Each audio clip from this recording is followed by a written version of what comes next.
ఇప్పుడు చెప్పండిరా అబ్బాయిలు, what to do, what not to do, ఉండమంటారా పొమ్మంటారా?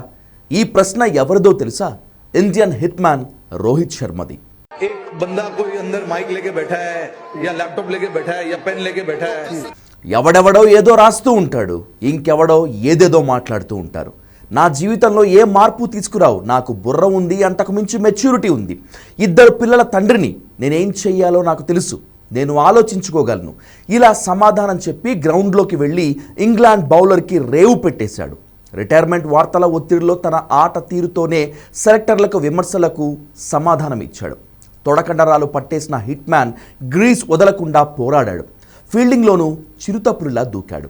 ఇప్పుడు చెప్పండి, నేను ఉండాలో పోవాలో అని ప్రశ్నిస్తున్నాడు. 39 ఏళ్ల రోహిత్ పనైపోయిందన్నారు. లార్డ్స్ వన్డే తర్వాత రిటైర్మెంట్ తీసుకుంటాడన్నారు. 2027 వరల్డ్ కప్ టీమ్ ప్లాన్స్లో ప్లేస్ లేదన్నారు. కానీ చరిత్ర సృష్టించాలన్నా, హిస్టరీ తిరగరాయాలన్నా తనకే సొంతమని నిరూపించాడు హిట్ మ్యాన్ రోహిత్. క్రికెట్ పుట్టినిల్లు లార్డ్స్లో వన్డేలో సెంచరీలతో చెలరేగిన ఫస్ట్ ఇండియన్ క్రికెటర్గా రికార్డ్ క్రియేట్ చేశాడు. మాస్ బ్యాటింగ్కు రికార్డుల మోత మోగిపోతే ఎవడ్రా రోహిత్ పని అయిపోయిందన్నది అంటూ ఫ్యాన్స్ పండగ చేసుకుంటున్నారు. ఫామ్ కోల్పోయాడు, వయసు సహకరించట్లేదు, వరల్డ్ కప్కు అవసరం లేదు, అసలు వరల్డ్ కప్ ప్లాన్స్లోనే ప్లేస్ లేదన్నారు. ఇంగ్లాండ్తో తొలి 2 వన్డేల్లో పెద్దగా పరుగులు సాధించలేదు. దాంతో 3వదే లాస్ట్. ఆ మ్యాచ్ కాగానే రిటైర్మెంట్ ప్రకటిస్తాడు అన్నారు. ఎవరెన్ని మాట్లాడినా నోరు మెదపలేదు, కుంగిపోలేదు. ఎంతమంది విమర్శలు చేశారో అందరికీ ఒకేసారి ఇచ్చి పడేశారు హిట్ మ్యాన్ రోహిత్ శర్మ. లార్డ్స్లో ఏ ఒక్క ఇండియన్ బ్యాటర్కు సాధ్యం కాని రికార్డును సాధించి చరిత్ర సృష్టించాడు. రోహిత్ శర్మ అంటే రికార్డులు సృష్టించడం, రిటైర్మెంట్ ప్రకటించడం కాదు అని క్లియర్ కట్గా చెప్పేశాడు.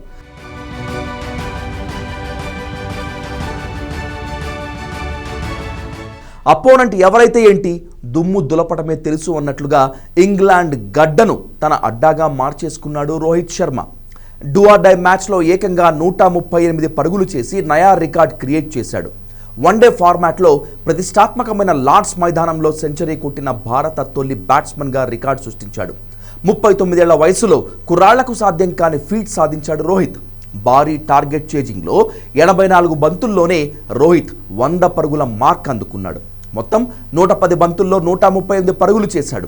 ఇన్నింగ్స్ మొత్తంలో 17 4లు 5 6లున్నాయి. ఈ ఒక్క నాక్ చాలు రోహిత్ శర్మ విధ్వంసం ఏ రేంజ్లో సాగిందో చెప్పేందుకు. పనైపోయిందంటూ వినిపించిన ఒక్కో విమర్శను బ్యాట్తో స్టేడియం బయటకు ఇసిరికొట్టాడు. 2027 వరల్డ్ కప్ ఆడాలనే కల నెరవేరదనే మాటలను కూడా మూటకట్టి బౌండరీ లైన్ దాటించేశాడు. ఎవరైనా సెంచరీ ముందు కాస్త గ్యాప్ తీసుకుంటారు, కానీ చరిత్ర సృష్టించాలన్నా, తిరగ రాయాలన్నా నాకే సొంతం అన్నట్లుగా ఆడాడు. 6తో సెంచరీ కంప్లీట్ చేసుకున్నాడు. వరల్డ్ క్రికెట్లో రికార్డుల వేటగాడిగా పేరు తెచ్చుకున్న ఈ టీమిండియా మాజీ కెప్టెన్ కెరీర్లో 34వ సెంచరీ కంప్లీట్ చేసుకున్నాడు. సెంచరీ మార్క్ అందుకోగానే రోహిత్ కాస్త అగ్రెసివ్గా సెలబ్రేషన్స్ చేసుకున్నాడు. విదేశీ గడ్డపై ఒకే దేశంలో అత్యధిక వన్డే సెంచరీలు నమోదు చేసిన ఆటగాడిగా హిట్ మ్యాన్ ప్రపంచంలోనే అగ్రస్థానంలో నిలిచాడు. ఇంగ్లాండ్తో 3వ వన్డేలో సెంచరీ కొట్టిన రోహిత్ శర్మ ఇంగ్లీష్ గడ్డపై అత్యధిక వన్డే సెంచరీలు చేసిన ప్లేయర్గా నిలిచాడు. ఇంగ్లాండ్లో రోహిత్కు ఇది 8వ వన్డే సెంచరీ. ప్రతి షాట్లో పర్ఫెక్ట్ టైమింగ్ ఉంటుంది. ఏజ్ జస్ట్ నెంబరే బాస్. 2027 వరల్డ్ కప్ కొట్టేంత వరకు రిటైర్ అయ్యేదే లే అని రికార్డులు బద్దలు కొట్టి మరీ చెప్పేశాడు ఈ వెటరన్ ప్లేయర్.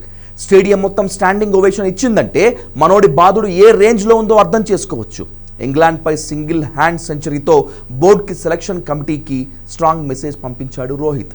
నేను లేకుండా 2027 వరల్డ్ కప్ గెలవటం అసాధ్యమని చెప్పకనే చెప్పేశాడు.